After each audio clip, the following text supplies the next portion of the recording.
So today on the podcast, we have Jen. Jen, can you share a little bit about yourself, where you're from, what you do, and let us know who you are? Yeah, that's awesome. Thanks. So I'm from Minneapolis. My name is Jen Briggs. I have three daughters. They are 17, 15, and 12. So we're very busy over here. I'm the general manager of five real estate brokerages in the Twin Cities area here. So we've got about just under 800 agents and about 30 leadership staff members. So that's kind of my primary thing that I've been focused on. I can give you backstory in a minute here, but I'm in that role right now. So I'm coaching, consulting, a little bit of recruiting, but primarily working with those agents, entrepreneurs to help them maximize their business, systems, tools, how to hire people, how to build teams. And also, I would say that the component that I've sort of become more known for accidentally is the mindset side of it. We talk a lot about our business can only grow to the extent that we do. And so oftentimes when people are running up against a ceiling or a limitation, it's more about how they're viewing things than it is the practical skill set. Sometimes it is skill set, but then it's like, well, you're not doing that thing. Let's uncover what's actually getting in your way. So I do some one-on-one coaching, some group coaching, and a lot of just larger scale training as well, which is kind of my favorite. Yeah. Amazing. So Yeah. you're down in the Twin Cities. So you're running three brokerages. How many people are under your care at this time? Yeah, so it's actually it was five effective this week. We're merging one of them with a different one, which is an interesting challenge to walk through. So we'll have 400 real estate agents and then about 30 staff members between the four offices. So Awesome. yeah. That's great. So tell me a little bit more about how you got to where you are. Where did you start and what was your path to being successful to kind of getting to the point where you are running these three brokerages? What were the steps you had to take from maybe when you first realized that was the career that you wanted to be in? How did you get to kind of where you are today? It's not a typical path, as it probably is true for most of us. But so I started in the nonprofit world. I actually started in church music, which was like not at all where I am now. But I started in that in my early 20s. I ended up getting a graduate degree in leadership and music and had been doing that for 10 years and was kind of dying on the vine. Like there was not a lot of room for growth financially or personal development or just in my career. And so my sister at the time was in real estate and she was like, you should just join me. And I'm like, I really don't want to do this. So I was applying for jobs anywhere. I always saw myself being like this businesswoman, just like she's wearing a pencil skirt and she's doing the business thing. And so I was like, well, what's my path to getting there? I tried to I networked with everyone I knew and I didn't get one interview. So after months of searching for jobs, quote unquote, my sister was like, Jen, just come join me. And so I was like, okay, fine. So I fell backwards into real estate and figured it would just be a bridge because I can't work this other job anymore. I'm just like losing my mind. So this will be a bridge for me. Got into real estate and we were about a little over a year in to I don't we did fine. Like I replaced the income I was making, which was like $45,000 a year Mm-hmm. nonprofit, right? So I replaced that and right around a year in, my brother passed away unexpectedly. And so my sister pivoted. She was like, I need a break from what we're doing. And she started staging homes, which is great and worked out really well for her. She's still doing that. And I went into my manager's office at the time. I was like, I don't know what to do. Like, I've got it. Who do you know in corporate? How can you get me a job? I was leaning on my sister. I'm not a salesperson, was kind of my thought. And he just said, look, I see a lot of people come and go. I believe in you. Like, you can do it. You just need a couple hours a day, put your head down and do these things. And so I was like, okay, well, I trust him. So if he believes in me, I'm just going to have to choose to believe in him. That kind of idea of like borrowing somebody's belief in you. Mm-hmm. So I showed up and within about 18 months and I was making $150,000 a year. And then the next year I doubled that and I ended up hiring some people and it was not easy by any means, but that led me to building a pretty substantial just real estate business on my own. And then people started seeing what I was doing. They were like, well, she's leading this team and she had success in sales. And I was so content to be in the background, honestly, because I wasn't like a big deal in anybody's eyes. And I had been my previous job, I was like on stage every week and I was just front and center and I was tired of it. Like Mm-hmm. I just was ready to be in the background. And so he had asked me to explore leading the Minneapolis office, which is the largest office. And I was like, no, thank you. I'm so good. Like, I'm making good money. I have this really fun team. I have my own business. I have all the autonomy I want to have. And the conversation continued to come up. And eventually my team was like, Jen, you can't not explore this. Like, you're kind of made to do this. So one thing led to the other. I took that office over, led it for 5 years, and then had the opportunity to step in the position I'm in now, which is over all four of the offices. So It's amazing. it's been a fast and furious journey in 5 years. I mean, at that point, when I stepped into real estate, I literally could not pay my bills. Like, I had to borrow money for my first lockbox and my photographer, and like I couldn't pay my bills from 5 years to basically being here, which is kind of wild. Yeah, that's amazing. And I think Yeah. super inspirational. I love how you hit all those different roadblocks and it just literally kept shuffling you like into what you're supposed to be doing, which I Yeah. love to see that kind of story because it makes me be like, see, how can you not believe that, you're meant to be doing what you're meant to be doing? And Ugh. somebody's Yeah. got your back with that. In those 5 years, what do you think the most difficult situation is that you faced, and how did you deal with it and overcome it? Have you ever ran into anything that's almost made you kind of say, okay, I can't do this anymore? Can I give you two? I'll give you two. Yeah. I would say the first one was when my brother passed away, primarily because you only have so much emotional capacity. And at that point, I had no runway. I had no reserves. I had nothing. And I built my business door knocking. So I built it just was like bootstrap, like I'm gonna go door knocking and figure out how to figure this out. That was the most, I don't know if it was the most emotionally challenging, but it was very challenging to just be like, I'm like trying to grieve this situation. I don't have my sister anymore. So I really became good at compartmentalizing, I guess. And I think that served me for a while. Very transparently, it served me well for a season, and then it didn't serve me well anymore. It was like I needed to do what I needed to do. So for those few hours a day, I literally would just like I'd sit in my car and I would do the Mel Robbins. Have you heard of the 5 second rule? Just like Yeah.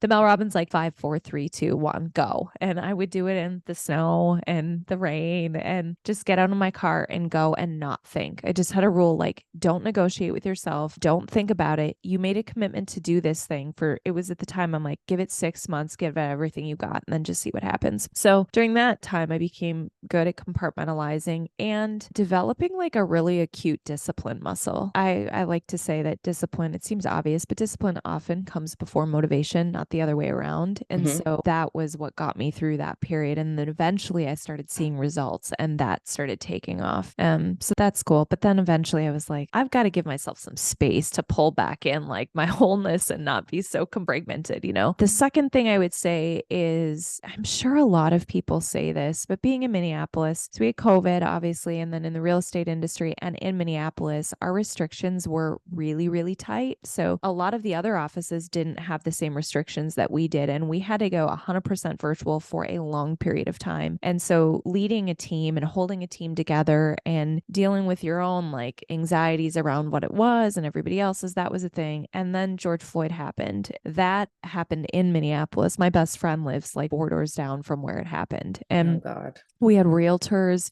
helping clients sell homes in that area and buy homes in that area. We have a very diverse office in race, socioeconomic status, in sexual orientation, like all of it. And so there was a lot of opinions and a lot of naturally a lot of feelings, a lot of trigger, a lot of trauma on top of COVID.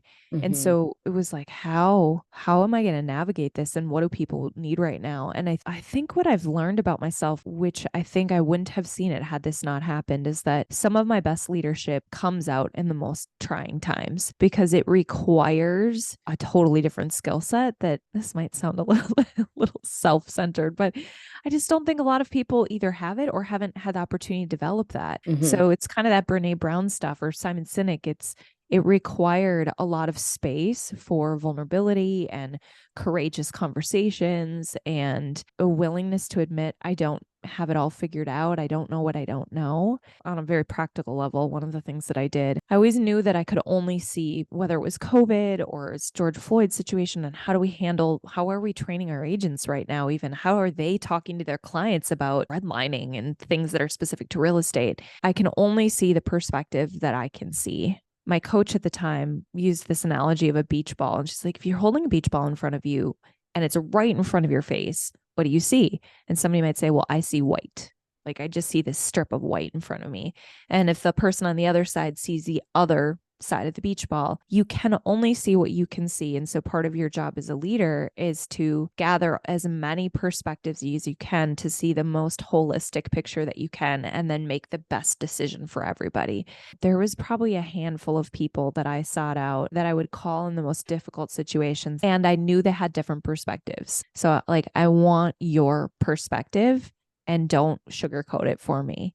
And then I would just kind of sit on it for a little bit and take it in. And then I'd make a decision kind of based on intuition. I really had to also cultivate that. Like, how am I getting in tune with my intuition? And when I knew, I knew. Like when I knew what the right thing to do was, I knew. That was hard. And on top of that, there were days too. I mean, you asked the question, like, were there ever a point when you felt like I just can't do this anymore? For sure. In that, I had moments, and I had two colleagues, and we made a pact with each other one day because it was interesting. We would like take turns in a very organic way of being like, I can't today. Like I literally cannot. And there were days when I'd call them crying and just be like, I can't. And they're like, all right, I got you. I got your meetings. I got your things.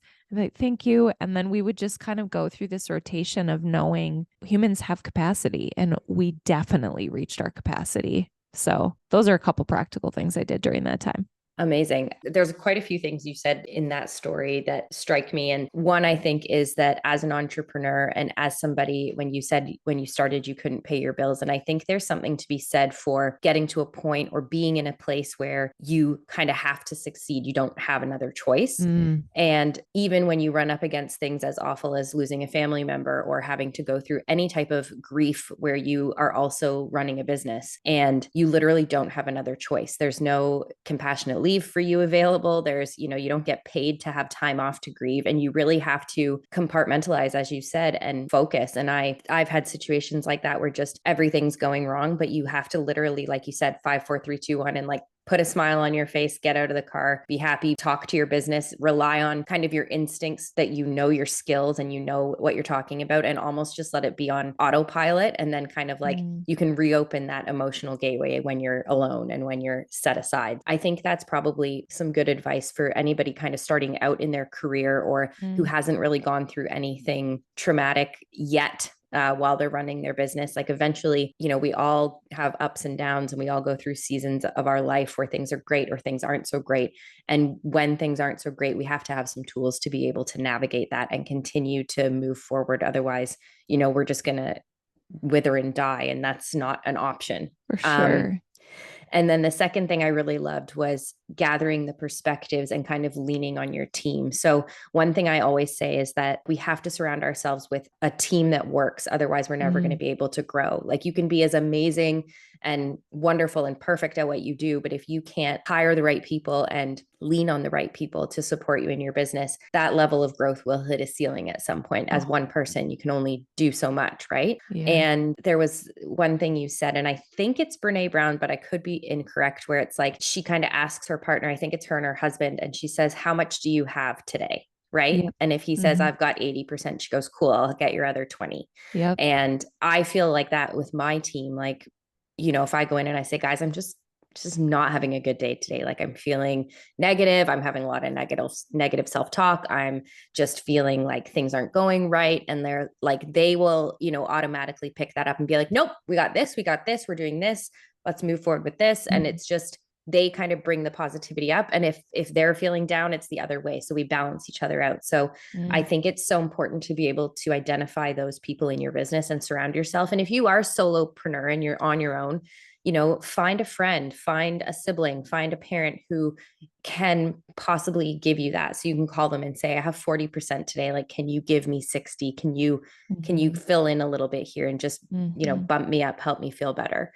Yeah, that's huge. Yeah, definitely. And I can't imagine having to go through COVID and virtually running an office, which is hard enough in itself without anything else. And then having all of that additional trauma added on top of that. That's a whole, It's a whole thing. Yeah. The world's been through a lot in the Oh last my few gosh. years. And then even now with what's going on, I was talking to a friend yesterday, and it's like, I don't know, just even commenting on what's happening in the world, it's like I don't feel I have the space, like I don't have the knowledge enough to even comment on what's happening. I just feel so sad, you know? Same. Yeah. The team thing too. I mean, in times like this, I think even like you said, like if I don't have the knowledge or I'm feeling sad. That was a big thing with George Floyd. I'm like, I'm not sure how to navigate these conversations right now, but even just starting with that piece of vulnerability, it's like to try to start with anything else and show up and pretend like I know what I'm Mm-hmm. doing in those moments is just dumb. And everybody sees it and they feel it and they're like, this doesn't feel right. But for in those moments to say, man, this is hard. I don't have it figured out. I don't know what to say. And the people will rise up to that too, because there are people that have something to add to the conversation. There are people that have the education that can help us. And then we can help educate ourselves in those things too. But I think one of the things that came to mind as you're talking about that with the team aspect too is good on you, by the way, for cultivating that kind of culture. I don't know how common it is. I tend to feel like it's not that common. And maybe I'm in a little bit of an echo chamber, but the more people I'm talking to, the more I'm like, yes, like you're creating an environment that I just listened to a podcast with Adam Grant, Brene Brown, Simon Sinek, and they were talking about, she said, I'm shifting my verbiage instead of talking about safe spaces because a safe space for you might not feel safe to this person. So instead of calling it a safe space, we're calling it a courageous space. And that means that it's going to require courage for all of us to have the tough conversations or to be able to show up tomorrow and say, today's not my day and I got Mm-hmm. 20%. You know, I think old school was like, I'm 100 all the time. And that doesn't fly. I don't think it flies the same anymore. So much, to your point, so much has changed in the world and our industry that I think people want. I also deep down believe people need real connection. And I think we need it in the workplace. And I think there's a lot of value in there in terms of not just relationship, but also productivity and success. And we're going to get further if we feel safe and can trust each other. That's just bottom line. Yes, I think emotional intelligence in general, for just as the earth kind of evolves and as we start to have more of a connection, like subconsciously as a collective, we are expecting more grace from our team. And I think back in the day, say you're leading an army and it's all fear based, right? And that's how the workplace used to be. It was like, I'm the boss and you are afraid of me because I control you. And that's where my power comes from. But to me, it's about cultivating loyalty through that connection. Like I feel, you know, my team is loyal to me because they know I care about them and they care about me. And it's, there still has to be, you know, some level of expectation in terms of hierarchy and all of those things. But I also think you can be a human at the same time and you can have that care and compassion for work with you. And it only generates a stronger bond and a better workplace and a better overall product of whatever it is you're creating. I think the customers can feel it. I think that the end product is just filled with so much more kind of love and compassion when you come at it from that place. I think Yeah, you're it's speaking my language. I love I it.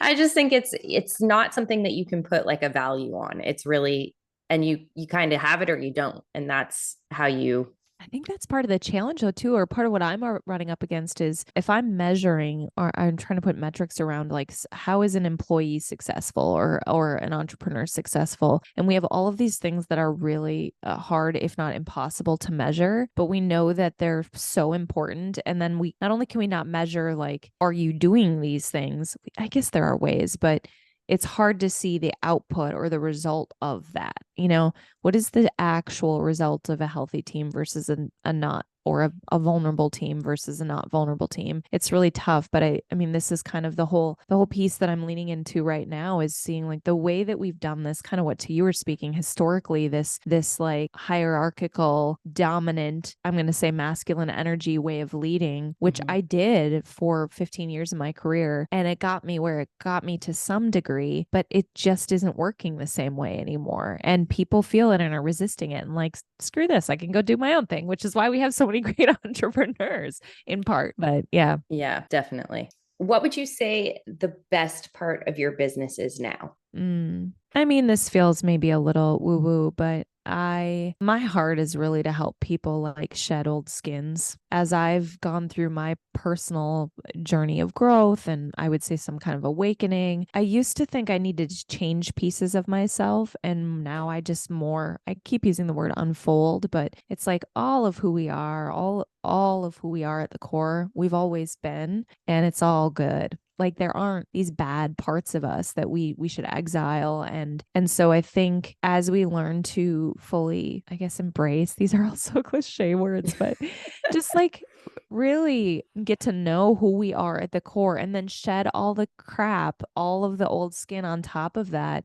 It's pretty awesome. So, what are the old skins? It's like my limiting beliefs or the way that I was wired as a kid or my fears. A lot of people have so many fears, or they think they're afraid of failure, but they're actually afraid of success. Like that's an old skin. It's just so when I see people have those moments of like, oh my gosh, that was an unlock and I'm letting this thing go and uncovering the best of who I am, that is like, ooh, that's so yummy to me. It's my favorite. My favorite. Yeah.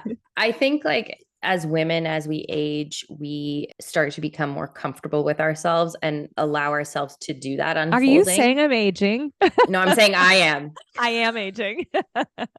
We all are. It's, Yes, we it's are. Every science. day. Every day we are. But when you're in your entrepreneur life and you're exploring different parts of yourself as you run a business and as you encounter new challenges constantly, I think it's an additional form of kind of opening up and understanding how you want to deal with things. And one thing I found as I get older is I'm just a lot more confident in my mind and what I know is kind of right and wrong and what I want out of something. And that I kind of stand my ground a lot firmer than I used to. And allowing other people to kind of step into that power too is really amazing, and supporting that growth for them. I have an employee who works for me right now, and we were just having a really hard time getting an answer on this piece of furniture that's missing the other day. And she's like, I need to write an email about it and be firm with like what I need to say. And I was like, yeah, you do. And then she wrote it, and she's like, can you read it? And put it to me, and I changed everything. And I was like, I'm sending it. She's like, okay. And so I sent it. And literally like 2 minutes later, there's a call. He's like, I'll have it dropped off by tomorrow. And it's like, you have to sometimes step into these like scary things about yourself. But as soon as you feel that power and said, we've been waiting this long, you promised this, you need to deliver. I'm just holding you to the expectation that you set. I'm just making sure you meet your promises. You kind of gain that power. And then she's like, I'm ready now. Like I can send that email and I can get the answer I need. But allowing people to kind of step into their bravery a little bit, I love that. And I think Mm. if you're leading a team, I think it is kind of a responsibility to help those that you are working with to experience those types of growth moments. Oh, 1,000%. That is one of my favorite things too. I think I can't remember who said it, but this idea of like you can see something in somebody too, whether it's their bravery or a specific skill or a potential. Not that you have Golden Globe or something. Golden Globe? That's not the right. What's the gypsy? Crystal Crystal ball. ball. Yeah. Not that you have that, but there are times that I for sure I'm looking at people, I'm like, ooh, I can see something in you, and you like exhort, you help call that out of them. That to me is also one of my favorites. When you start creating a space, there's a phrase like people will grow into the conversation you have around them. And so you start having the conversation and building that space for them to step into. That is really powerful. And when I look back at the times in my life that I've stepped into new spaces or stepped into new courage or strength or some kind of empowerment, it was often because someone did that for me. They saw something in me and they were like, oh, Jen, no, like this kind of isn't the full you. You are capable of this. And I was like, really? And then I started to think about it and then I started to embody it and then step into it. So it's really great. I don't know. It's an honor as a leader to have that opportunity. Yeah. Yeah, it is. And as an entrepreneur, if you're leading a team, I think there is a whole piece of it that has nothing to do with your business and nothing to do with your product or anything like that. It is a calling to be somebody to help other people grow. And that's on, like you said, one of the most rewarding parts of having a team and running a business is being able to be kind of a teacher and allow the other people the opportunity to grow. It's just a very rewarding kind of situation where you can see that happening on a daily basis. Yeah. In terms of advice and kind of rules to live by. If you were to give advice to your team or other people coming up behind you, what would maybe your top 3 pieces of advice be?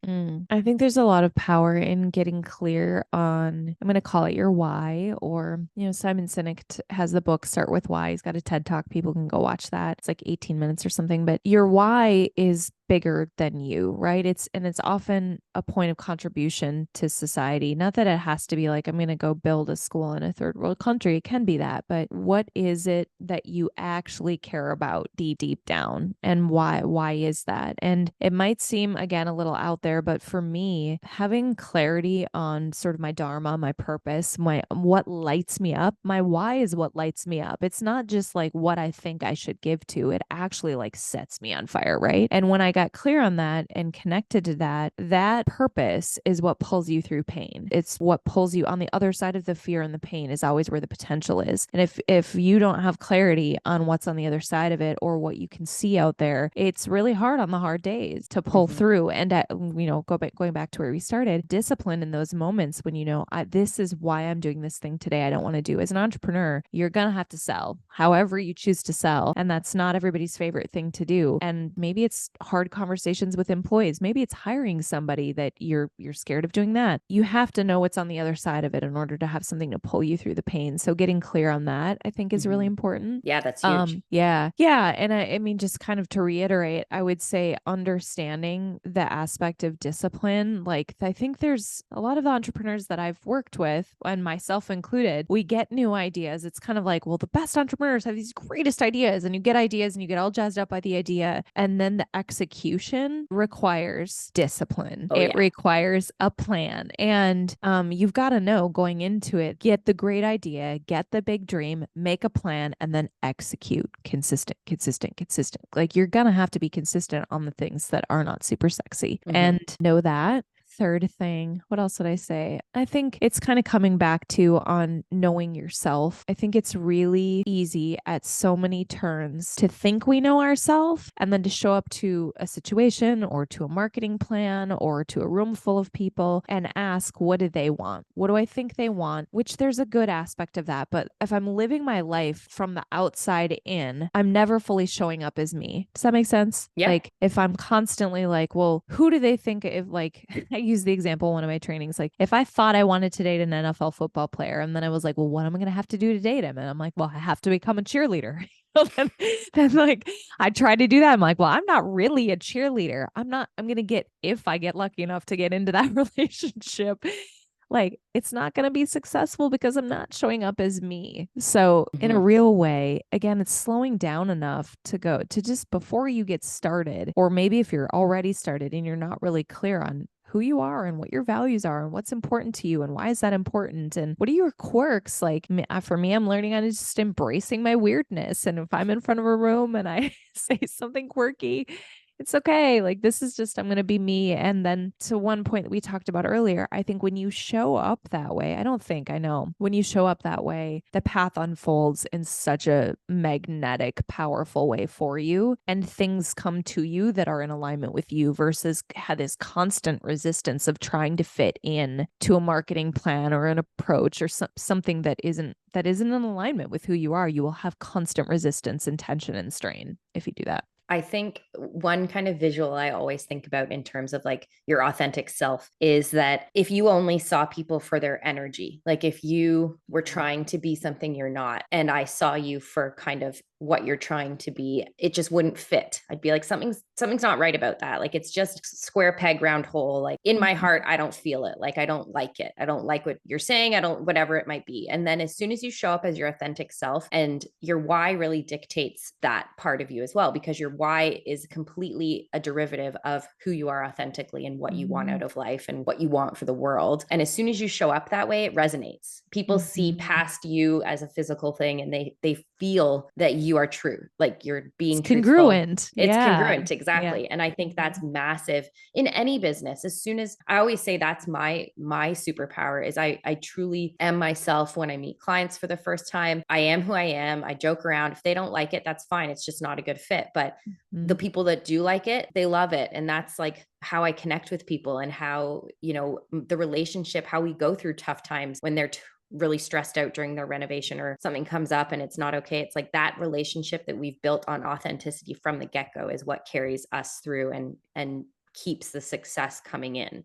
We are almost at the end of our time. So can you let everybody know where they can find you? I know you said you're starting your own podcast. So definitely drop that and send me the links and I'll put them all in the show notes, but let people know where they can find you, where they can listen to you, everything like that. Yeah. So my podcast I'm launching on November 1st. It's called The Whole Shebang. It is about reintegrating feminine energy into the boardroom, the bedroom, and beyond. I love it. I'll be listening for sure. Yeah. I'm so excited. I'm recording episodes now. It's going to be really fun.